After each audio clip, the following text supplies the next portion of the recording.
Good afternoon. Welcome to an A4G production. I'm Gabriel Brown. Today is July 18th, 2020. Raging coronavirus going on out there. Not in the shop today, and we're going to keep it that way. With that said, I'm going to come to you with an aircraft building project. This will be the second aircraft I've built. I built the KR2 about 5 years ago, over the course of about 5 years, and I am active duty military still. And I even PCS'd or moved with the military on 2 or 3 occasions while pulling that airplane around. And the airplane was a KR2.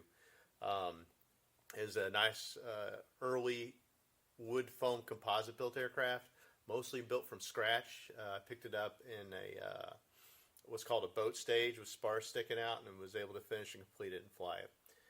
With that said, I have something a little more substantial to put together and share with you all over the next couple years. It is a Glasair RG1, and circa 1985. The kit was put together, manufactured in 1985. The retail for just under $20,000. I picked this up as a proverbial barn find, and brought it down from Minnesota. I had a price that was definitely affordable, and it was bought by a guy who bought a hangar, and basically this aircraft was still in the hangar, untouched for the last 35 years. So I saw the aircraft advertised. I made contact with the new owner, and I had sent him a couple pictures of the KR2 I'd built and the Velocity I did not build, but we currently fly and do travel around in. And he was able to hang on to the aircraft for a few months for me till I could get up there and get it. It took a while considering the travel restrictions and those sort of things I had going on at the time. But I got up there, got it home in a 26-foot Penske. And with that said, the quality of the kit is just amazing. It looks like it's nearly 100% complete. All the large components are here. I can go over here and show you the engine mount. Came with it. Had to hang everything up to get out of the way. The seat pans. Those are the wing formers for when you lay the wing out and you jig up the wing so you can make sure the wing stays straight. Fiberglass components for the intake and those sort of things. What's most intriguing is all the hardware. Much of the hardware is still in its original, well, it's almost all in its original packing, but these are most curious because these are still blister wrapped, and I don't think you're going to find a kit like this old and this nice. And one of my favorites. So these are the hydraulic retract cylinders, part of the nose gear in there. So I got about 6-7 cards full of parts. The Glasair seat belts, they are monikered. Lord engine mounts, hydraulic pump, the exhaust, miscellaneous sheet metal, Cleveland wheels and brakes, the tires, even the inner tubes. The struts, nose gear strut, and the 2 main oleo struts are present, and all the small hardware that is needed to complete the kit was all here. It's set up, came with a kit for a carbureted engine, IO 360, IO 320 probably. I'm probably going to would like to go with the 360, probably fuel injected. The templates, all the templates are good. They are yellowed. They are not crumbling though. I've had plans that I've touched and they fall apart. Those are still in good shape.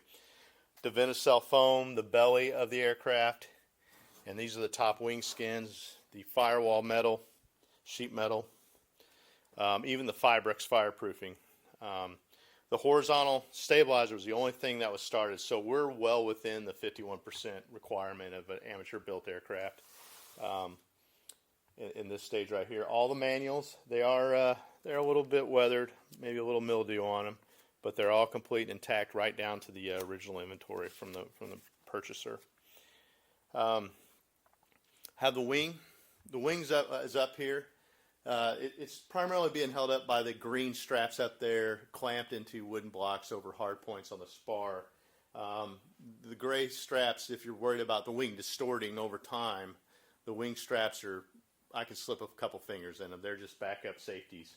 I don't want to leave anything to chance with something that important coming down. I had to get it up out of the way. I have a few parts stored in there, and I'm not too worried about. I know the fiberglass, when it's not assembled, can warp. It's had the last 35 years of cure, and I do plan on 4 to 6 weeks getting that wing down and getting it up in its jig. The first order of business, though, is to get this fuselage, this clamshell shut, and then it'll take up less space because all the components go into itself, and we can line it up on one side over here.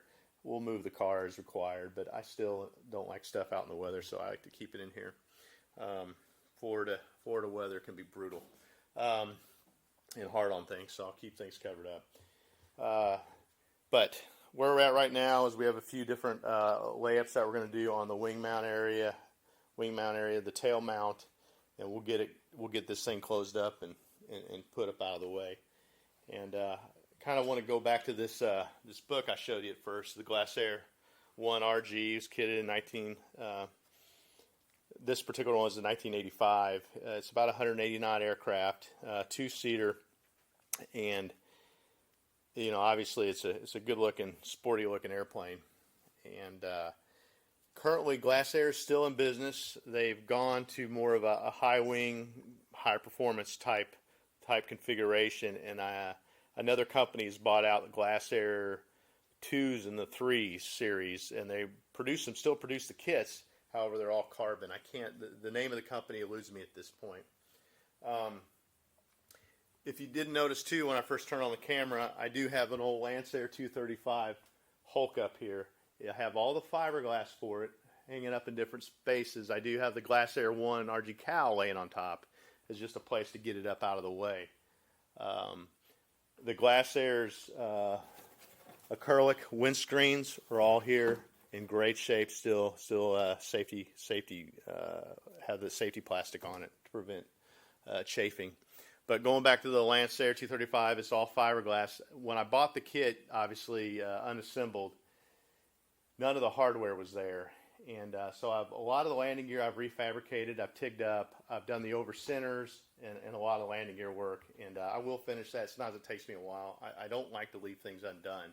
It just, when the Glasair had this opportunity to come to me in this level of kit and this prefabrication of a kit, and it's a beautiful fiberglass work, all gel coated, ready to go together. We jumped on it. So it'd be a beautiful, beautiful aircraft.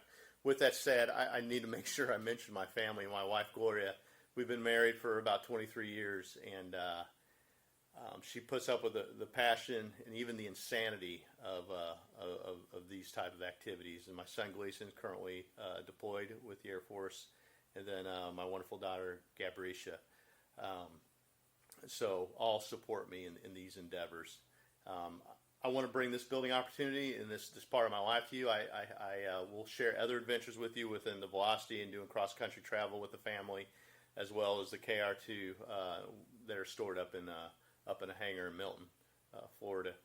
And I'm going to bring this to you because I like watching other people build aircraft, boats, motorcycles, cars, that sort of stuff. I appreciate the passion, the links, the innovation, as well as the insanity of those folks who get to display and share this with everyone. So this is my part. I tend to do this sort of format on a case-by-case basis, probably at least 4 times a month.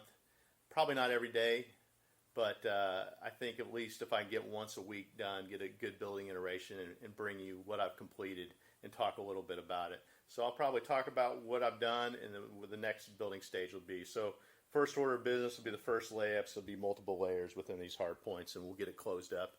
And I'll show you what it looks like when we're done. So thank you for joining me, and please remember to subscribe to A4G Production. Thank you.